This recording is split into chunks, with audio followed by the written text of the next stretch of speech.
Welcome to IMAGI-NATION TV, Week 15, Episode 68, featuring thinkers on the theme of mentors, not saviours. I'm Kiani Green. And I'm Lexi Madsen. We're from Guyra Central School and we're in Year 9. What the theme mentors, not saviours means to me. What would you say it means? I'm not sure. I'm not sure either. What I want to get out of the co-hosting today is to boost my confidence and just have a bit of fun, I guess.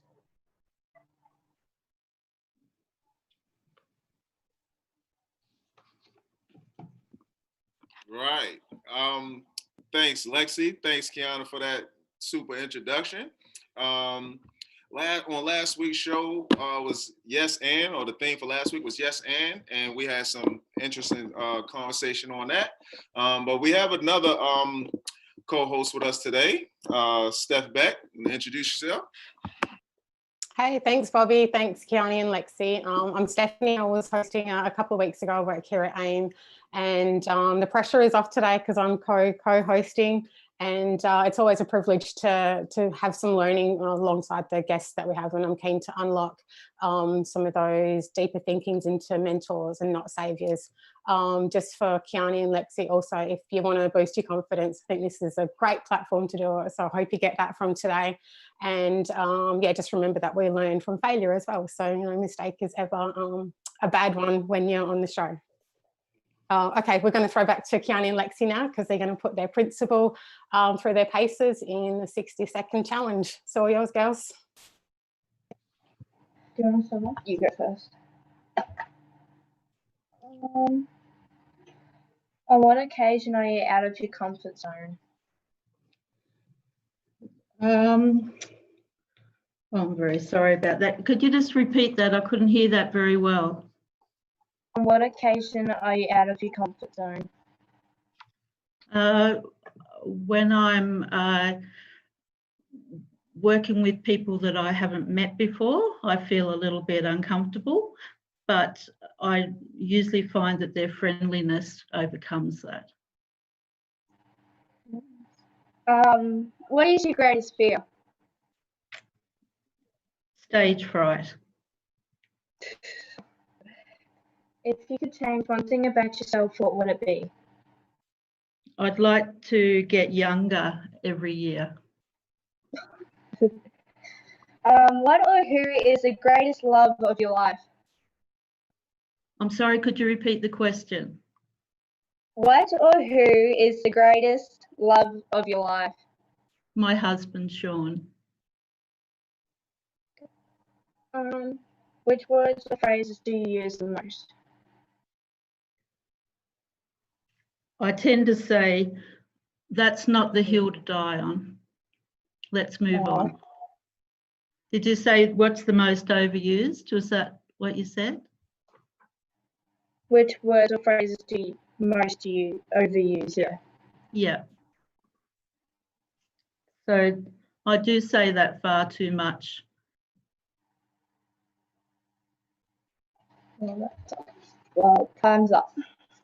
Okay, thank you. Right, so we got to get our live audience. We didn't give you guys a shout out earlier, so we got to do that. So how you guys think your principal did today? Take yourselves off mute. There you go. Good. Give us a score. Give us a score out of 10. 6. 6. It sounds like you guys want some detention. Jay, so in our live audience today, we got Kiana, we got Alistair, we got Tamani, we got Nyoka, we got Kaisha, Natalia, Ethan, Brendan, Indiana, Shakita, Laylee, and Malika. Right. Okay, so right now, I think we're gonna go over to our thinkers panel. Yep. So If you don't want to work, don't bother dreaming. Shame is just nothing. All of us are dealt different cards, and those cards can be awful, but it's what you do. You are responsible for your reaction.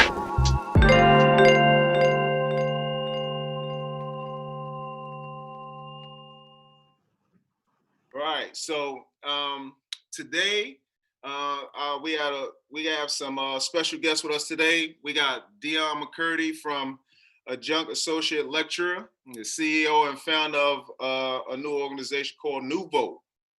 We have Auntie Professor Tracey Bunda, who's an academic director. We got Beth Madsen, who's an academic at the School of Education at the University of Queensland. So yeah, we'll start with you, Dion. You can take yourself off mute, and I guess I introduced you already, but you like to introduce yourself. Yeah, sure, guys. Well, I actually wear 3 hats. I'm a lawyer in the background. I do teach sometimes at university as an adjunct associate lecturer. I talk about democracy and the future of democracy and digital democracy. And with the largest part of my time, I run New Vote, and I founded New Vote with a couple of friends about 3 years ago now. And it's an app where you can learn about important issues and come up with some suggestions about how to solve those issues and vote on those solutions. And there's a feedback mechanism with the leaders. So you're building a direct connection between people and their leaders. No worries. Auntie Professor Tracey, would you like to introduce yourself? Good morning, everybody. My name is Tracey, and I'm the professor for academic programs at the Aboriginal Torres Strait Islander unit at the University of Queensland.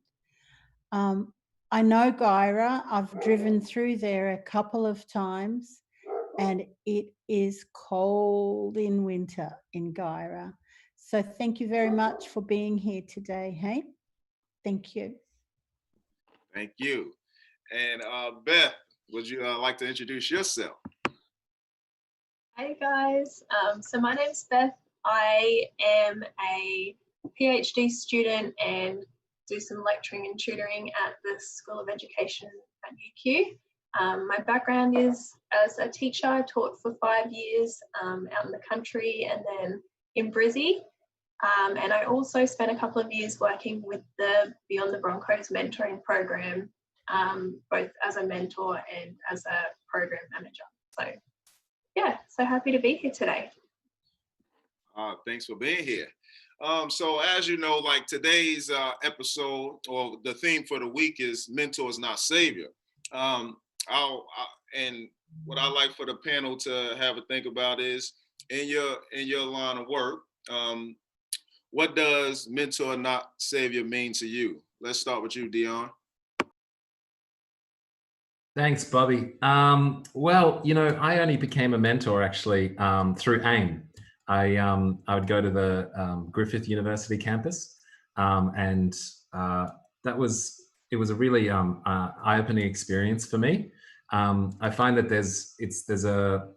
we get benefits on both sides. Mentors get benefits from mentoring, and mentees get benefits from being mentored.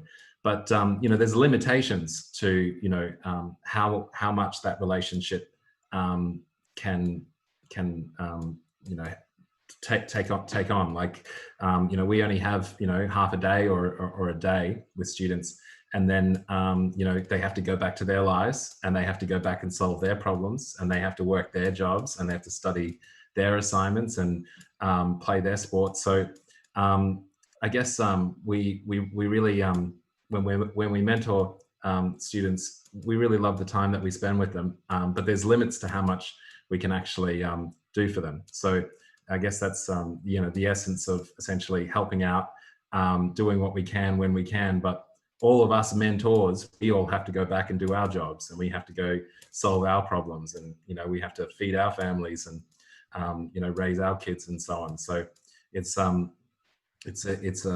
being in a mentor relationship means making the best of the time that you have together, I think.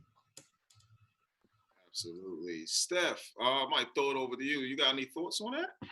Yeah, definitely. I think that's pretty spot on, Dion, making the best of that time, but also ensuring that we equip the kids with the toolkit necessary to head into adulthood. So that's where we're bringing our values. And yeah, it's sometimes a hard conversation to have with people as a savior because they feel like they're doing the right thing. So yeah, it's really important for us to do that so that the skills are transferred, the kids are learning all the time without becoming dependent as well. But thanks for mentoring up in UQ, was it? Yeah. Yeah, no, Griffith. Griffith. Because UQ is just starting to come online now, I think, actually. Yeah. Yeah, cool. Oh, very good. So again, trying to stay with that theme. So like Beth, with your Beyond Mentoring program, as a coordinator, have you ever seen an instance or have you ever had to speak to someone about how they empower young people? And, when you seen that instance, if you've seen that instance, were they empowering or were they helping a child or not helping a child be dependent? I don't know if you understand that question, but yeah, how would you handle something like that? Yeah, definitely. So I think probably even when I started as a mentor, I know that I definitely started coming at it from that savior perspective. And it took me a while to kind of realize that actually I'm not giving the students the skills and I'm not really helping them long term. So when I was working with other mentors, I started using the analogy of like a hurdle race. So we're running that race. Am I going to carry the student on my back, or am I going to run next to them, help them, show them the right techniques so that they can run for themselves later? So I think making sure that we're helping students, giving them the skills that we need without actually just doing everything for them. It's a really fine line and it can be really hard, definitely. Absolutely. So Lexi and Kiani, you guys got any thoughts on mentors not saved yet? Like if you were a mentor, like how, let's start with you, Lexi, how you think you would mentor and what kind of skills you think you can pass on to a young person? I'm not really sure yet. Okay. Kiani, can you have a try? So if I was like mentoring someone, like I'll try and give them the help and support they need and try to get them through like their schooling and stuff, I guess. I'm not sure, but yeah. Yeah, no, look, that's a great answer. And look, it's hard, and I know how you feel, and I can relate with Beth. Like sometimes, like you just want to take every kid under your wing, and and try and be there even after hours. But as we said, AIM, like once the program stops, we stop. We gotta make our kids believe that they can do what they need to do on their own. So absolutely. Sorry to keep you waiting, Auntie Tracey. And No worries. I want to stay on this topic, but like you being in Indigenous education, like I have a question for you. Do you ever think we'll see a day where Indigenous history is part of the curriculum? And I'm not talking about just Reconciliation Week or NAIDOC Week, but like it's in the curriculum, like everything else that's in the curriculum. Yeah, that's a really interesting question, and there have been efforts by the Education Department to make sure that all children learn about Aboriginal and Torres Strait Islander histories and cultures and societies. I think one of the bumps in the road, though, to try and help make that happen is the confidence of classroom teachers to be able to teach that. And we live in a time where, say when I went to school, You know, the type of Aboriginal history that I got was Aborigines eat witchetty grubs, and then all the white kids wanted to look in my lunchbox at lunchtime to see whether or not I had witchetty grubs. But it's more sophisticated now. And it's interesting that teachers feel really, really responsible, but don't want to be teaching the wrong thing. And so it sort of makes teachers frozen. And whenever I'm in contact with teachers, I say, but by you being frozen isn't helping our students. You need to get unstuck. And whatever it is that you need, do you need to go and talk to the elders in the community? Do you need to go and do some more training? Do you need to go and find resources? Whatever it is, get yourself unstuck so that we can have Aboriginal, Torres Strait Islander history, cultures and societies in the curriculum. And it becomes normal rather than abnormal, exotic, different, because that way then you start to build a more honest relationship, you know, with Aboriginal and Torres Strait Islander people. So if you think about the curriculum, and here I'm talking to the audience, you know, if you think about the curriculum, what's normal in the curriculum? Okay, I've got to go and do science now. I've got to go and do maths now. I've got to go and do English now. So if you think about the curriculum where Aboriginal studies, Torres Strait Islander studies becomes normal, then it's just a normal part of the curriculum and you're learning new things all the time. I think it's a good idea to start from where you live. So who's the mob in Guyra, and what are all the things that I need to know about the mob in Guyra? And then maybe I'll learn, I'll move out west, Western New South Wales, or maybe I'll move north up into Queensland. And then my world, my knowledge of the Aboriginal world starts to get bigger. And I learn more about myself, but my non-Aboriginal mate sitting beside me, they start to learn more too. So it's hopeful. So Bobby, it's hopeful. We'll get there. We'll get there. Oh, look, thank you so much. Like, very enlightening. Steph, you have any thoughts on that?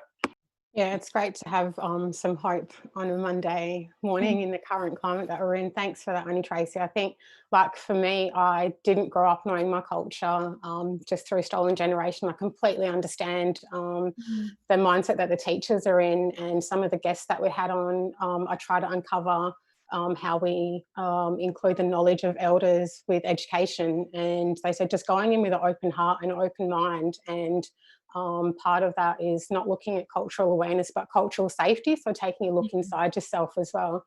So yeah, I'm learning so much through just being a part of this show. And I think, yeah, from what I learned as a student, my teenage daughter who's 18 learnt the same thing in high school. That was really heartbreaking. In school, about history, and my daughter still has it in the curriculum, and she's 9. But the change is that the teachers now have Indigenous literature on the table. So Young Dark Emu was one of the books, and I think that's really exciting to see that change taking place. Deadly. Nah, look, fantastic, Steph. I know how prominent you are in your community up there, so I just knew like this question would definitely have pricked your ears up, so to speak. So let's get Indiana Gospel. Where you at, Indiana? Like, Indiana, come up to the front so we can see you.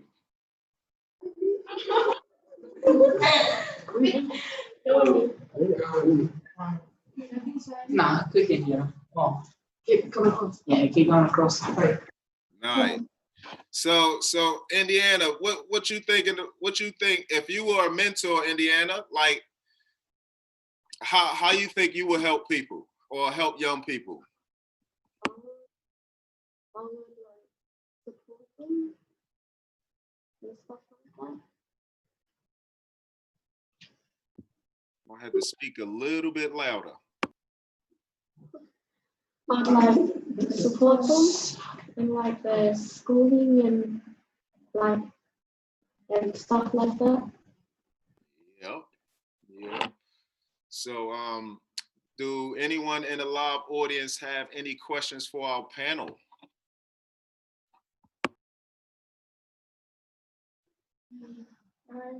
No.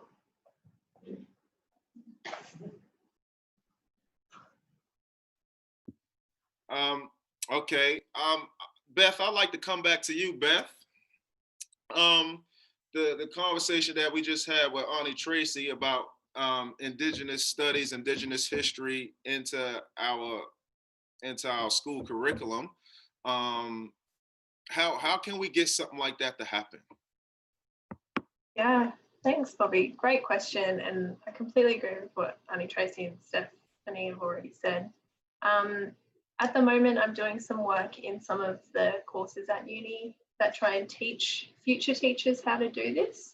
And it's really promising that a lot of our future teachers that I'm working with are super keen. They want to learn, which is so lovely. But I think it's just about teachers, like Auntie Tracey was saying, getting unstuck. I know it might seem scary, but it's just baby steps. I'm a PE teacher, but when I was teaching in a classroom, I had to teach maths a couple of times. So I had to go and I had to learn how to do that. So the same thing for the non-Indigenous teachers. They need to be learning how to teach Indigenous perspectives and knowledges because it's so important. And they can do that by getting connected with their local community. Every local community that I've worked with across heaps of different places, they're always keen and they're always happy to share, but it's just asking that question, like it was said earlier, going with an open heart. So yeah, getting connected with local community, I think, is a really good first step. Thank you. Thanks for that, Beth.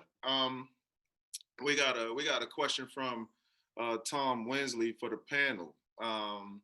Has there been any mentors that helped you on your journey to get to where you are today? Dion?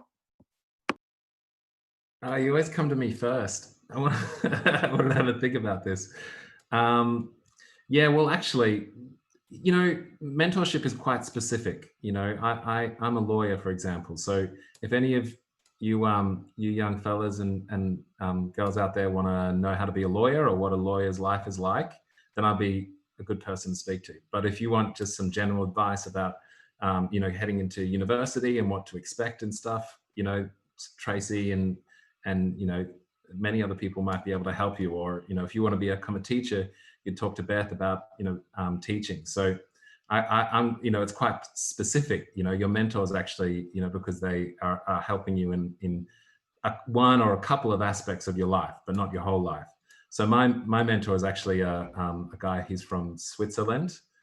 He's a democracy expert. You know, he's a journalist. He's got an amazingly positive attitude towards life. Just in every interaction you have with him, it's he's positive. You know, he doesn't wear sunglasses because he doesn't like the tint darkening the world around him. He doesn't watch violent movies or anything like that. He's a lovely man and he's so knowledgeable. And you know, people today, you know, I'm sure you know, you young kids out there would have heard about you know, politics and you know, how bad the government is or how bad politics is. He's the kind of guy that actually inspires you to think it is possible, you know, if we are all informed and if we are all engaged with each other and if we are respectful and if we are open and we want to learn, then democracy actually provides a way forward for us as people, as a planet. So he's definitely one of my mentors. He runs, for example, the Global Forum on Modern Direct Democracy, which travels around the world. and he's invited me to come speak there, and he's encouraged me to do the work that I'm doing. So sorry, that was a long answer, but that would be one of my mentors. A long answer is a good answer. So thank you, Dion. Yeah, so Beth, same question. Yeah, so I think kind of echoing what Dion was saying, I suppose I've got a couple of different mentors for different aspects of my life. But within my work at the moment, I have one of my supervisors, Dr. Marnie Shea. I know she's been on this before. She is definitely a mentor to me. I know that I can go to her for support or with any questions. There's never any judgment, but she'll tell me honestly and truthfully what I need to be doing and how I can do that. So I'm really lucky to have her and other mentors in different aspects of my life. Auntie Tracey, give us a story about one of your mentors. I want to give praise to my mum and dad. Okay. These people came off the mission. Now, I can't see the audience very well, but do you understand about missions and reserves? Just shake your head up and down, say yes or no. Okay, I can see you. All right. So my mum and dad came off a mission, and I am the first generation in my family not to have been incarcerated, locked up on a mission or a reserve. And my mum and dad, if I think about their teachings, they had real wisdom about the world. And at the time when I was your age, I didn't appreciate it. You know, I just wanted to get out of there and just go into the world all by myself. But when I think about it now, my mum and dad taught me really, really basic wisdoms that helped me get through the world. So for example, my mum and dad would say to me, you never pass anybody who is worse off than you. You always ask them how they are, whether or not they've had a feed, and if you need to bring them home to feed them, then do that. And so that lesson taught me about kindness and love and generosity, because that's who we are as Aboriginal and Torres Strait Islander people. You know, there's a fundamental essence of that in the way in which we live our lives every single day. As an old girl now, I think about one of my key mentors, and like Beth, it has been my supervisor. So my supervisor was my supervisor, my mentor, my academic colleague, my substitute mom, because my mom has passed now, my friend, all of those things. But I tell you one thing that has always been really good about that mentor. They have been honest with me, straight up, straight talking. None of this beating around the bush, just tell you straight, whether or not you want to hear it. You know, you might be thinking yourself real deadly, and your mentor will say, no, you need to step up and you need to do this. All right. And that's one of the things I really appreciate, because sometimes you can't see yourself. You think you do, but you can't see yourself. But a mentor does see you. All right. And there's something about the mentor that you obviously see in terms of that love and care that helps you make the connection. Thank you, Bobby. Thank you. Thank you. I might throw it over to Kiana and Lexi. What's your guys' thoughts on today's show?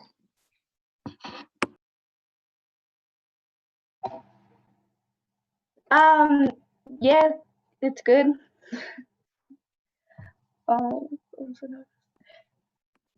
Go say something.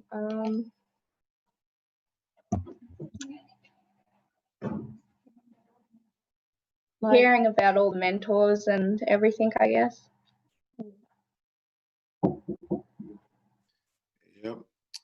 Steph, I might throw it over to you for some reflections. Yeah, thank you, Bobby. I really love what Auntie Tracey's message had. There's like, even though there were generations and generations of our family that went through such hardship, they still had that ability to have like amazing empathy and not lose that connectedness and kinship for each other. And if you don't mind, Bobby, I do have one final question for Auntie Tracey.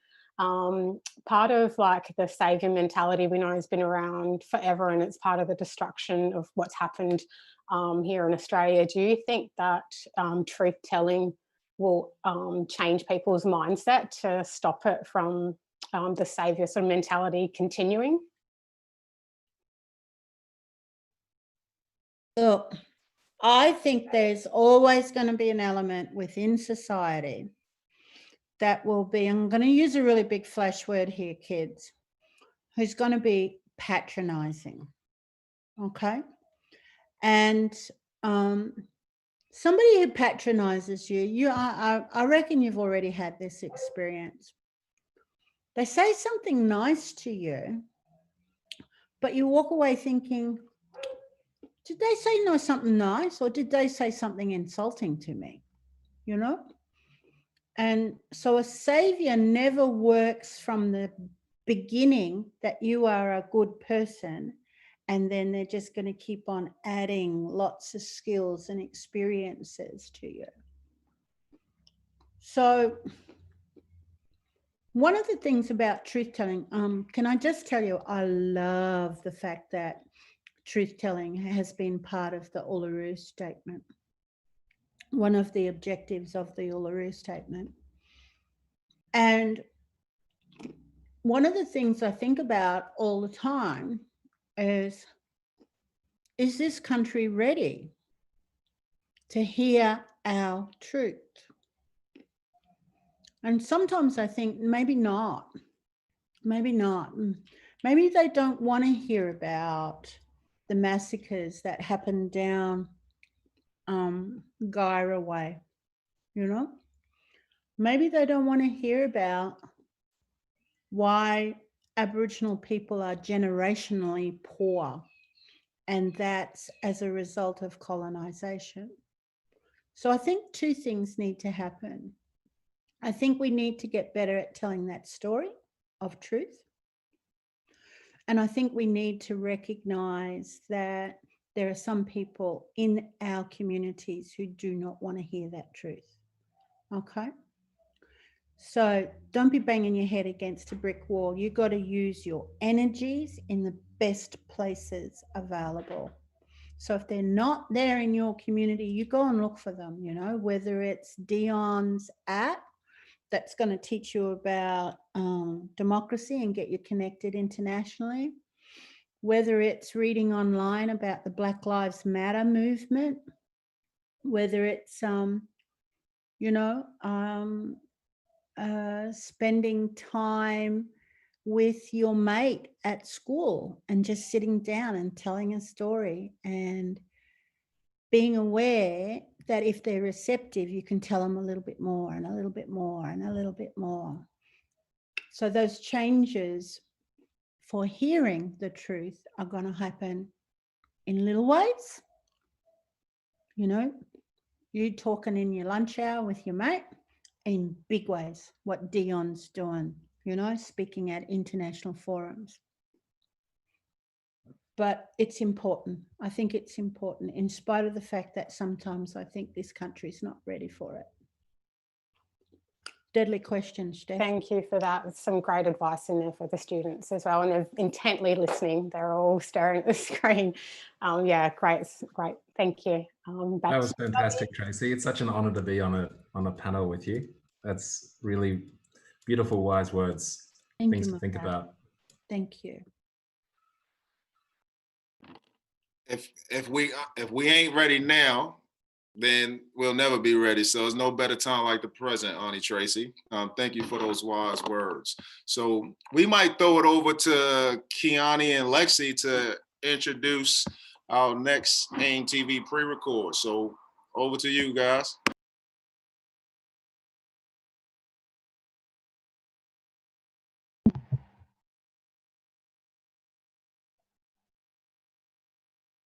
Okay.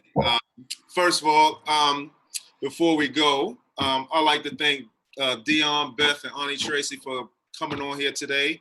I'm sure our youth are enlightened to have you guys speaking to us today, as was I. And we just appreciate you being on the show today. Hopefully we can get you on again. Yeah, thank you so much. Kiana and Lexi, we might introduce the AIM TV pre-record. Rick Charlesworth.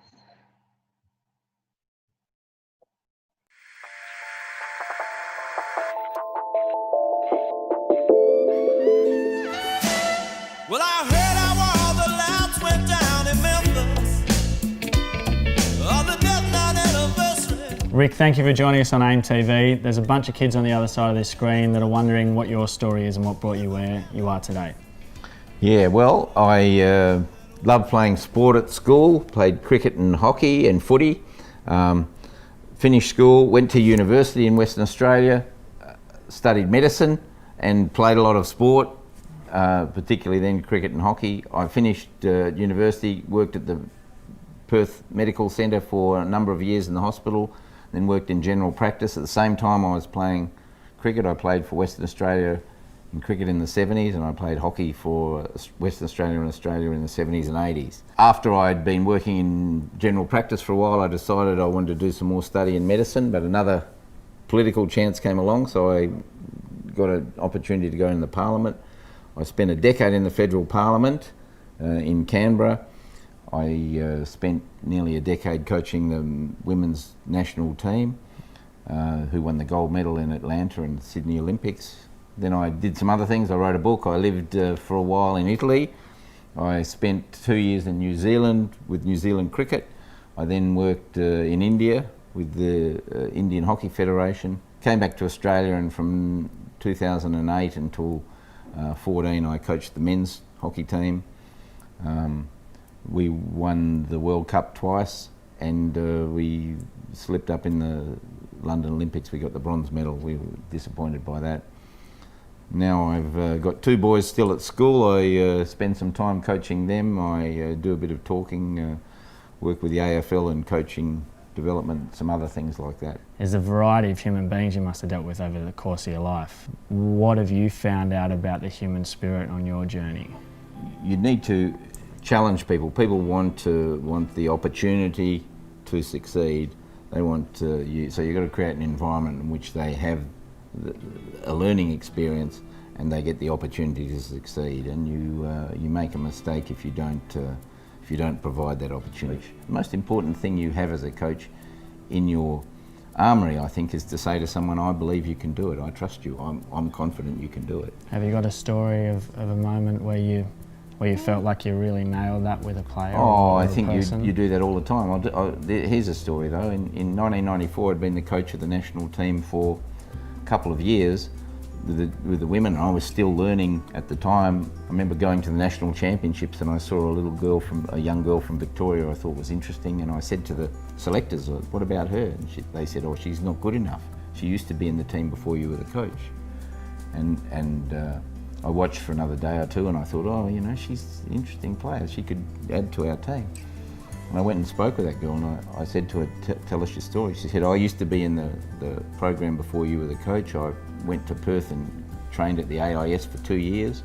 I've been overseas with the national team 5 times. I've played 11 minutes. I don't know how you can decide if anyone's any good from 11 minutes. It's not enough, you know, and she had been sat on the bench. When you sit someone on the bench, you're effectively saying to them, I don't believe you can do it. We eventually included her in the program. I convinced the selectors we should. She got a knee injury a year or 2 later. She didn't play very long for Australia, but the last match she played for Australia was the Olympic final in 1996. That girl's a gold medalist now. And they'd told me that she wasn't good enough, you know. Here's another story. It's a story from history, and probably the kids here wouldn't know who Winston Churchill was. He led the Allied forces against the Germans in World War II. He was 60 years old before he became Prime Minister. So, and he'd had a lot of failures in his life up until then. Later on in his life, he was invited to go to Oxford University to speak to the students who were beginning the university course. And Churchill was remembered because he had a bowler. He used to wear a bowler hat. He used to smoke a cigar, and he had a walking cane. And drink a fair bit of whiskey. He did drink a bit of whiskey too. we don't necessarily think that's important for him. But he was invited to go there, and the students were told, the great man is coming. You know, this is after he was had been the Prime Minister for a long time, and all the students were there expectantly, and everyone was quiet. And he took off his bowler hat and put it on the lectern, his cigar on the edge, and put his cane against there, and he stood there, and as all great orators do, he took his time and he said, never, never, never, never, never, never, never, never, never, never, never give up. And he picked up his hat, and his cane, his cigar, and walked off the stage. That was it. You know, they were all primed for the big speech. But that was the message that he got, never give up. Are there other teachers you've looked at to borrow from and been guides along the way? When you're a coach, you're always looking for other people saying the same sorts of things to give messages, you know, and I wrote a book a few years ago called Shakespeare the Coach. Shakespeare's 400-year-old famous playwright, not so relevant it seems to many young people these days, but some of the messages from Shakespeare 400 years old are just as important as they are today.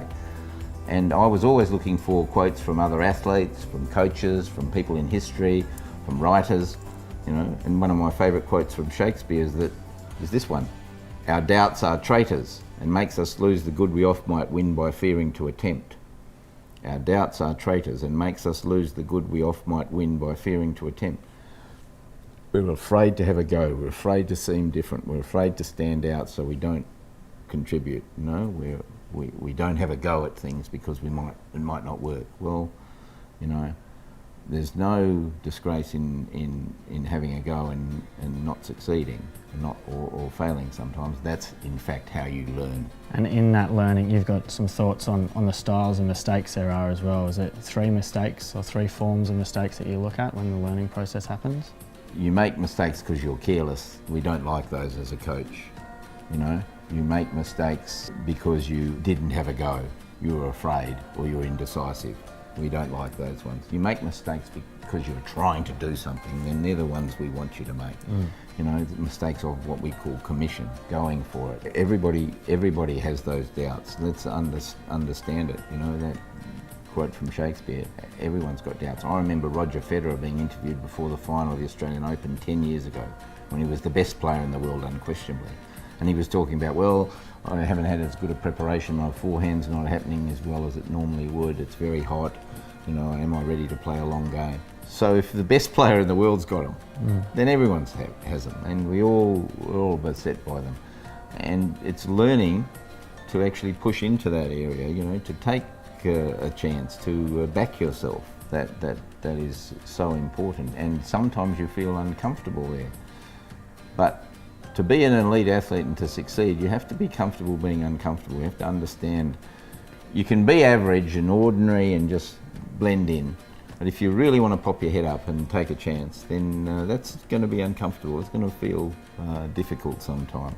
There's no better example in my lifetime than Kathy Freeman in Sydney in the 400 metres. Everybody expected her to win. And this didn't happen on the day, this had built up over the time. She was there at the opening ceremony lighting the flame, you know, so the spotlight was on Kathy for so long, you know. The interesting thing that Kathy said is that she had learned to cut out the other things and just focus on the task. And the critical first lesson in sports psychology is you focus on the task, the outcome looks after itself. And that was an example of someone under enormous expectation and pressure being able to just focus on the task. Whether you're at school, whether you're in your family at home, whether you're in a sporting team, whatever the environment, you're in the work environment, that's what you have to do. It's task focus that's important. Have you got a final message for the youngsters on the other side of the screen? They're at that 14, 15, 16-year-old age. Well, I reckon I've got a 14 and a 16-year-old at home now. You're an expert then. I'm not an expert, I wish I was. But I know life is difficult and complicated, and it seems like everybody's judging you and measuring you, and you feel like you want to be tested against everyone else. You've got to find your things, you know, what works for you. you've got to find those people who support you, and you've got to connect with your friends and connect with those people who are providing you with advice. You need to listen, but you don't necessarily have to follow every piece of advice. You've got to measure it for yourself. And your best friends are the people who tell you like it is, not the ones who sugarcoat the messages. Rick, thanks for joining us on AIM TV. Good on you. It's a pleasure. Thanks, mate. Thank you. There you guys.